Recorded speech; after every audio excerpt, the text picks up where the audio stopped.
So welcome back everyone, আশা করি আপনারা সবাই ভালো আছেন। তো আজকে আমাদের এই জাভাস্ক্রিপ্ট সিরিজের 22 নম্বর ভিডিও এবং আজকে আমরা কথা বলবো জাভাস্ক্রিপ্টের ফাংশন নিয়ে। তো জাভাস্ক্রিপ্টের ফাংশনের কথা আসলে কি বলি, আমাকে কেউ যদি পার্সোনালি জিজ্ঞাসা করতো যে আপনার এই প্রোগ্রামিং ল্যাঙ্গুয়েজটাতে কোন ফিচারগুলো সবচেয়ে বেশি ভালো লাগে, তো সবার আগে আমি অবশ্যই আসলে ফাংশনের কথাটাই বলতাম। কারণ এই ল্যাঙ্গুয়েজের ফাংশনগুলো আসলে এতটা বিউটিফুল, এতটা সুন্দরভাবে কাজ করে, আপনি এগুলো প্রেমে পড়ে যাবেন। এগুলো যতটা ফ্লেক্সিবল ততটা পাওয়ারফুল, এটা জাস্ট বিউটিফুল।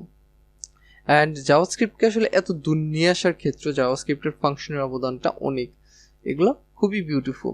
অ্যান্ড আপনি আস্তে আস্তে জাভাস্ক্রিপ্টটাকে একটু মাস্টার করে শিখেন, আপনিও জাভাস্ক্রিপ্টের ফাংশনের প্রেমে পড়ে যাবেন। তো আপাতত আমাদের এই বেসিক ভিডিওতে আজকে আমরা ফাংশন ক্রিয়েট করা শিখবো, ফাংশন নিয়ে কাজ করা শিখবো। অ্যান্ড আশা করি আপনি খুব মজা পাবেন, কারণ ফাংশন জিনিসটা আসলে খুব মজার। তো আমরা সরাসরি ভিএস কোডে চলে যাই। তো যেহেতু আজকে আমরা ফাংশন নিয়ে কাজ করতেছি, তো তার জন্য আমরা এখানে সবার আগে ফাংশনটা লিখে নেই যে আমরা আজকে ফাংশন নিয়ে কাজ করতেছি।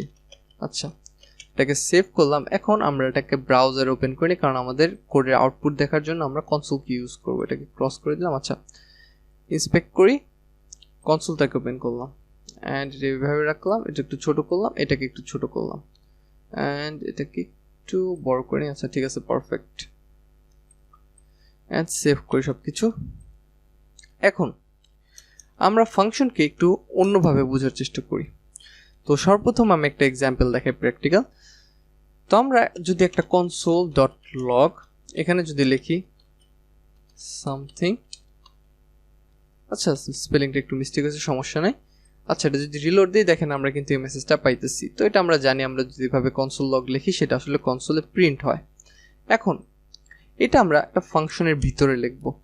তো একটা ফাংশন আসলে কিভাবে ক্রিয়েট করে, তো একটা ফাংশন ক্রিয়েট করার জন্য আমাদের ফাংশন কিওয়ার্ডটা লাগবে। আমাদের এভাবে ফাংশন কিওয়ার্ডটা লিখতে হবে, যেটার মাধ্যমে আমরা বুঝাইতেছি জাভাস্ক্রিপ্টকে যে আমরা এখানে একটা ফাংশন ক্রিয়েট করব। তারপর সেই ফাংশনটার আমাদের একটা নাম দিতে হবে। তো কি দিতে পারি, আমরা আপাতত টেস্ট দিলাম। তারপর আমাদের এরকম দুইটা প্যারেন্থেসিস নিতে হবে এবং তারপর দুইটা কার্লি ব্রেসেস নিতে হবে। এবং এই যে দুইটা কার্লি ব্রেসেস, এই দুইটাকে আসলে ফাংশনের বডি বলা হয়। তো এই ফাংশনের বডিটার ভিতরে আমরা আসলে সেই কোডটুকুকে রেখে দিলাম। সরি, এটা না, আমরা console dot log এই সামথিং এটাকে রেখে দিলাম।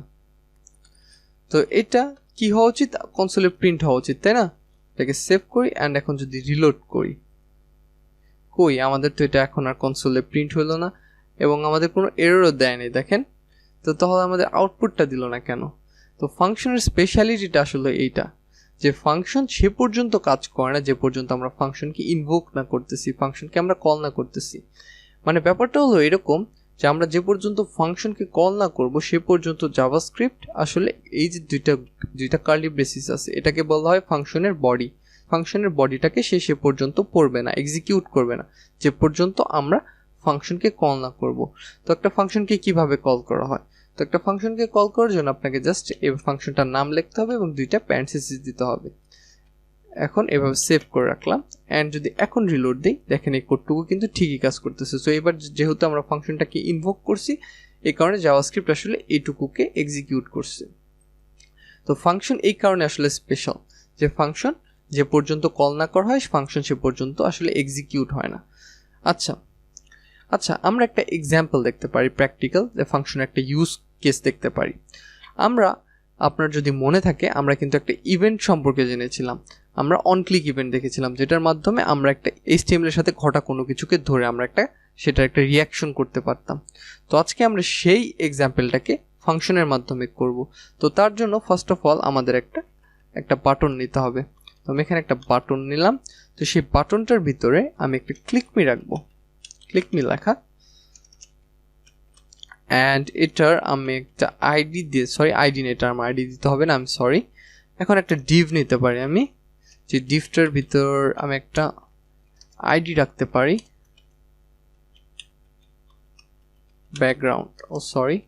আচ্ছা, তো এই ডিভটার ভিতরে আমি আইডি রাখলাম ব্যাকগ্রাউন্ড অ্যান্ড এটার ভিতর কিছু লেখা রাখি, কি রাখা যায়, সাম ডামি টেক্সট। আচ্ছা, এটাই রাখলাম, সেভ করি অ্যান্ড এখন যদি এখানে রিলোড করি, দেখেন আমরা কিন্তু সবই দেখতে পারতেছি। আচ্ছা, তো এই ক্ষেত্রে আমরা কি করব, আমরা আসলে এই ডিভটার কালারকে ব্যাকগ্রাউন্ড কালারটাকে চেঞ্জ করে দিতে পারি, ব্লু বা রেড বা ব্ল্যাক যে কোনো একটা কালার করে দিতে পারি যখন এই বাটনটাতে কেউ ক্লিক করবে। তো তার জন্য আমাদের কি লাগবে, আমাদের অন ক্লিক ইভেন্টটাকে ধরতে হবে। তো অন ক্লিক ইভেন্টটা আমরা এখানে দিলাম। আচ্ছা, অন ভ্যালিড এসে পড়ছে। আশা করি আমি যা দেখাইতেছি এগুলো আপনি বুঝতে পারতেছেন, কারণ আমি এখন এটা খুব এক্সপ্লেন করতেছি না, কারণ এর আগে আমি এগুলো দেখাইছি। আপনি যদি ইভেন্ট সম্পর্কে না জেনে থাকেন তাহলে আমার সিরিজের ফার্স্টের দিকে যাবেন, মেবি 4th ভিডিওটা ছিল ইভেন্টের উপর, তো সেই ভিডিওটা আপনি দেখতে পারেন। এখন আমরা সেই ইভেন্টগুলো কিভাবে আমরা অন ক্লিকের মাধ্যমে কিভাবে অন্যান্য এলিমেন্টকে চেঞ্জ করেছিলাম, আমরা এই অ্যাট্রিবিউটটার ভিতরে আমরা কোড লিখেছিলাম, জেএস কোড লিখেছিলাম। সেই জেএস কোডটা আসলে যখন অন ক্লিক, যখন একটার মধ্যে কেউ ক্লিক করছে এইচটিএমএল এলিমেন্টটাতে তখন কাজ করছে। তো আমরা ফাংশনের ক্ষেত্রে কি জানলাম, যে ফাংশন যে পর্যন্ত কেউ ইনভোক না করবে সে পর্যন্ত কাজ করবে না। তো আমরা একটা কাজ করি, আমরা একটা ফাংশনের এই ফাংশনটাই এটাই থাক, এটার ভিতরে আমরা এলিমেন্টটাকে ধরি। ওকে, আমি একটা কার্লি ব্রেসিস মিস করে গেছি। আচ্ছা, তো আমরা এই ফাংশনটার মাধ্যমে আমাদের এই ডিভ এলিমেন্টটাকে চেঞ্জ করব। তো তার জন্য আমাদের ডিভটাকে সবার আগে ধরতে হবে। তো তার জন্য আমরা document dot get element by ID use করব। Document dot get element by ID. এখন এখানে আমার সেই আইডিটা দিতে হবে। তো সেই ক্ষেত্রে আইডিটা হলো ব্যাকগ্রাউন্ড। এখন এই ব্যাকগ্রাউন্ড আমরা তো সেই এলিমেন্টটাকে পেলাম, এখন সেটার আমাদের ব্যাকগ্রাউন্ড কালারটাকে চেঞ্জ করতে হলে সর্বপ্রথম সেটার স্টাইল অবজেক্টের ভিতর যেতে হবে। তো আমরা স্টাইল অবজেক্টের ভিতরে গেলাম এবং তারপর তার ব্যাকগ্রাউন্ড কালার নামের একটা প্রপার্টি আছে, ব্যাকগ্রাউন্ড কালার নামের প্রপার্টিটাকে আমরা এখন ব্লু করে দিলাম। তো এখন এটা ব্লু হয়ে যাবে। এখন আমরা যদি এটা এইভাবে রেখে যদি এখন এটা রিলোড দিই তাহলে এটা ক্লিক করার আগেই এটা আসলে ব্লু হয়ে যাবে, কারণ আমি ফাংশনটাকে এখানে কল করে দিছি। যখনই জাভাস্ক্রিপ্ট এটাকে রিড করতে করতে আসবে, যখন দেখবে এটা এইভাবে কল করা হয়েছে তার মানে সেটাকে এক্সিকিউট করে দিবে। তো সেটা কিন্তু আমরা চাই না, আমরা এটা যখন ক্লিক করা হবে তখন করতে চাই। তো তার জন্য আমি এটা এখান থেকে কাট করে নিয়ে যে আমাদের এই অন ক্লিক অ্যাট্রিবিউটটার ভিতরে আমি ফাংশনটাকে কল করলাম। তার মানে কি হইতেছে, তো যখন কেউ আসলে এই বাটনটাকে ক্লিক করে তখন অন ক্লিক কাজ করে, তার মানে এই কোডটুকু তখন এক্সিকিউট হবে, তখন ফাংশনটা এক্সিকিউট হবে এবং আমাদের এই ডিভটা তখন ব্লু হবে। এখন আমরা একটু রিলোড দেই অ্যান্ড এখন যদি ক্লিক করি এই দেখেন একদম পারফেক্টলি কাজ করতেছে। আমাদের সিএসএস এর স্টাইলিংটা খুব সুন্দর হয় না, কারণ আমরা টেস্ট পারপাসে আপনাদেরকে দেখালাম এভাবে। তো আশা করি সব কিছু ভালো করে বুঝতে পারছেন। তো আমাদের এই টেস্টটা একদম পারফেক্টভাবে কাজ করেছে, তাই না? তো তাহলে আমরা ফাংশনের সেই ডিফল্ট বিহেভিয়ারের ব্যাপারে জানতে পারলাম। ফাংশনের যে বডিটা, সে বডিটা আসলে সে পর্যন্ত জাভাস্ক্রিপ্ট রিড করবে না, সে পর্যন্ত এক্সিকিউট করবে না যে পর্যন্ত আমরা ফাংশনটাকে ইনভোক না করতেছি, কল না করতেছি। আচ্ছা, তো ফাংশনের আরও কিছু ফিচার আছে, তো সেগুলো আমরা এখন দেখব। তো আমাদের এগুলো আর লাগবে না, আমাদের টেস্ট ফাংশনটা থেকে আমি এখন এটাকে সরাই দিতেছি।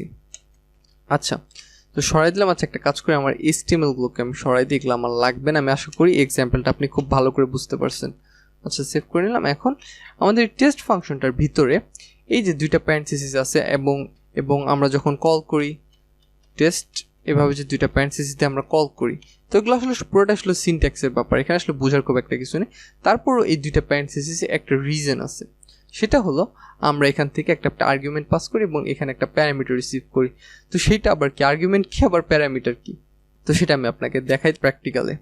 তো আমরা একটা ভেরিয়েবল ক্রিয়েট করতে পারি, ধরেন কনস্ট সামথিং, এই সামথিং ভেরিয়েবলটার ভ্যালু দিতে পারি আমি 50। তো আমার ভেরিয়েবলের নেমিংটা আপনার কাছে একটু হাস্যকর লাগতে পারে, বাট সেটা ব্যাপার না। আচ্ছা, এটা আমি একটু মজার জন্য করে থাকি। আচ্ছা, কিন্তু এখন আমরা আসলে যে এক্সাম্পলটাতে আছি, যে ফাংশনের আর্গুমেন্ট এবং প্যারামিটার যে পাস করার ব্যাপারগুলো, এটা আসলে ফাংশনের সবচেয়ে ইম্পর্টেন্ট একটা ফিচার। এই কারণে ফাংশন এতটা পাওয়ারফুল। আপনার এই জিনিসটা হয়তো ফার্স্ট টাইমে বুঝতে একটু সমস্যা হতে পারে, তো এই কারণে আমি আপনাকে বলবো জাস্ট খুবই মনোযোগ দিয়ে শুনেন এখন আমি যা যা দেখাবো। সো ফাংশনের ফ্লেক্সিবিলিটি অ্যান্ড পাওয়ারটাই হলো আসলে ফাংশনের এই যে প্যারামিটার এবং আর্গুমেন্ট পাস করার ক্যাপাবিলিটিটা এবং প্যারামিটার রিসিভ করার ক্যাপাবিলিটিটা। আচ্ছা, তো এটা আমি একটা প্র্যাকটিক্যাল এক্সাম্পল, আমরা যে সামথিং ভ্যারিয়েবলটাকে ক্রিয়েট করছি, এই সামথিং ভ্যারিয়েবলটাকে আমি এখন এই টেস্টের ভিতরে পাস করে দিলাম। এখন এইটা যে আমি এখানে দিয়ে দিলাম, এটা আসলে এখান থেকে সরাসরি চলে যাবে এখানে। আপনি ফাংশন যেখানে ডিক্লেয়ার করেন না কেন এবং ফাংশনকে যেখান থেকে কল করেন না কেন, আপনি যদি সেটার ভিতর আর্গুমেন্ট পাস করেন ফাংশন কল করার সময়, সেটা আসলে আপনি এই যে এখানে রিসিভ করতে পারবেন, ফাংশনের বডিটার এখানে রিসিভ করতে পারবেন। এবং এটাকে রিসিভ করার সময় আপনাকে সেই নামেই রিসিভ করতে হবে এমন কিছু না, আপনি এটার নাম যা খুশি তাই দিতে পারেন। তো এখানে আমি সামথিং পাস করছি, এখানে আমি নাথিং ধরতে পারি, এটার নাম আমি এখন দিয়ে দিলাম নাথিং। এখন এই নাথিংটা আসলে এই ফাংশনের যে বডিটার ভিতরে এই ভ্যারিয়েবলটাকে ইন্ডিকেট করবে। যেমন আমি যদি এটাকে আপনাকে একটাবার কনসোল করে দেখাই, নাথিং, আচ্ছা সেভ করলাম অ্যান্ড রিলোড করি। এই দেখেন এখন কিন্তু আমরা এই ভ্যারিয়েবলটার ভ্যালুকে পাইতেছি। তার মানে এই সামথিংটাকে এখন আমরা আসলে এই লেভেলে আমাদের এই যে ফাংশনের বডিটা আছে এই বডিটার ভিতরে নাম দিয়ে দিছি নাথিং। তো একটা জিনিস চিন্তা করে দেখেন, আমরা ফাংশনকে কল করার সময় প্যারামিটারটা সেন্ড করে দিতেছি, আমরা আর্গুমেন্টটা পাস করে দিতেছি। তো ফাংশনের বডিটা কিন্তু উপরে, তারপরও ফাংশনের বডিটা কিন্তু সেই পর্যন্ত কাজ করবে না যে পর্যন্ত আসলে ফাংশনটাকে কল করা হবে না। তো এইভাবে আমরা যেখানে যে সরাসরি একটা ভেরিয়েবল পাস করছি সেটা না পাস করে আমরা এখানে সরাসরি ভ্যালু পাস করতে পারি। যেমন আমি এখানে চাইলে একটা মেসেজ দিতে পারি, we are sending A argument, আমরা এটা লিখে দিলাম, মেসেজটা দিলাম, এই মেসেজটাকে আমি এখান থেকে পাস করে দিলাম এবং এই মেসেজটা এখানে নাথিং নামে রিসিভ হয়ে এখানে আমরা এটাকে কনসোল করতেছি। তার মানে এই যে ভ্যালুটা, এই নাথিংটা এখন আপনি একটা ভ্যারিয়েবলের মতো ভাবতে পারেন যেটার ভিতরে আসলে এটাকে স্টোর করা রয়েছে এবং এই ভ্যারিয়েবলটা শুধুমাত্র আপনার এই যে আপনার এই ফাংশনের যে বডিটা সেটার ভিতর অ্যাভেলেবল। এখন যদি এটাকে আমি রিলোড করি, দেখেন এটা কিন্তু এখন নাথিংটা কিন্তু আসলে এখন এই ভ্যালুটাকে মিন করতেছে। তো আসলে আমরা একটা ফাংশনে একের বেশি আর্গুমেন্টও পাস করতে পারি। তো আমি এখানে নাথিং পাস করছি, আমি এখানে we are sending A argument এই লেখাটা স্ট্রিংটা পাস করলাম, আবার আমি এখানে আরেকটা স্ট্রিং পাঠাতে পারি, we are sending another argument, এটা পাস করে দিলাম অ্যান্ড সেভ করলাম। এখন আমি যে এখানে নাথিংটাকে ধরছি, আসলে নাথিংটা শুধু এইটাকে ইন্ডিকেট করবে। তো এইটাকে যদি এখন আমাকে ধরতে হয়, আমার যে পরের যে স্ট্রিংটা যেটাকে আমি কমা দিয়ে আলাদা করলাম সেটাকে ধরতে হলে আমাকে আসলে আমার আরেকটা প্যারামিটার নিতে হবে, যে প্যারামিটারটার ভিতর আমি যে প্যারামিটারটার মাধ্যমে আমি এটাকে ধরবো। তো ধরতে পারি এটাকে আমি প্রথমটার নাম দিচ্ছিলাম নাথিং, এটার নাম আমি নাথিং দিতে পারি অ্যান্ড এটার নাম দিব নাথিং টু অ্যান্ড আমি নাথিং টুকেও একটা কাজ করতে পারি, এটাকে কপি করি, নাথিং টুটাকে কনসোল করে দিলাম অ্যান্ড এখানে আমি রিলোড করলাম। দেখেন আমি কিন্তু দুইটা মেসেজকে ধরতে পারতেছি। তো আপনি চাইলে আসলে আপনি এই প্রথম মেসেজটাকে ধরেছেন, আমরা যে এই মেসেজটাকে দিছি এটাকে ধরলাম অ্যান্ড এটাকে আমরা চাইলে ধরবো না, আমরা সেকেন্ড মেসেজটাকে ধরবো না, এমনও চাইলে আমরা করতে পারি।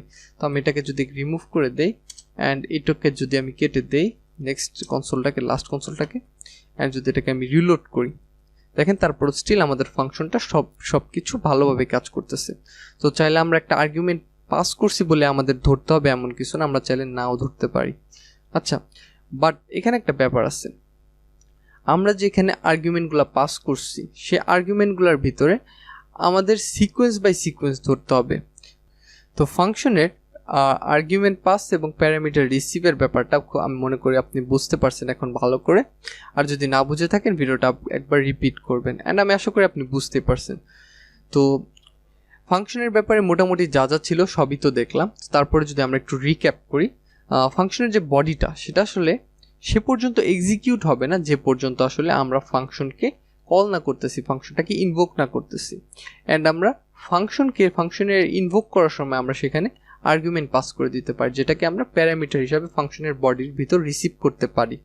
যেখানে আমরা ফাংশনটাকে ডিক্লেয়ার করছি সেখানে রিসিভ করতে পারি অ্যান্ড সেখানে চাইলে আমরা সেটার নামটা অন্য কিছু দিতে পারি, তারপরও সেটা ঠিকইভাবে কাজ করবে এবং সেই নামটা শুধুমাত্র কিন্তু আসলে সেই ফাংশনের বডির ভিতরে এই যে দুইটা কার্লি ব্রেসিস সেটার ভিতরে ভ্যালিড থাকবে। এটাকে এই যে আমাদের নাথিং ভ্যারিয়েবলটা এখানে কিন্তু আমরা চাইলে এটাকে এখানে যদি আমরা ইউজ করার চেষ্টা করি console.log নাথিং অ্যান্ড এটাকে যদি আমি সেভ করে এখানে যদি আমি রিলোড দেই, দেখেন আমি কিন্তু একটা এরর পাইছি, nothing is not define. Nothing কিন্তু এখানে নাথিং বলতে কোনো কিছু ডিফাইন করা হয়নি, এই নাথিংটা শুধুমাত্র এই কোডের এই ফাংশনটার বডির ভিতরে অ্যাভেলেবল।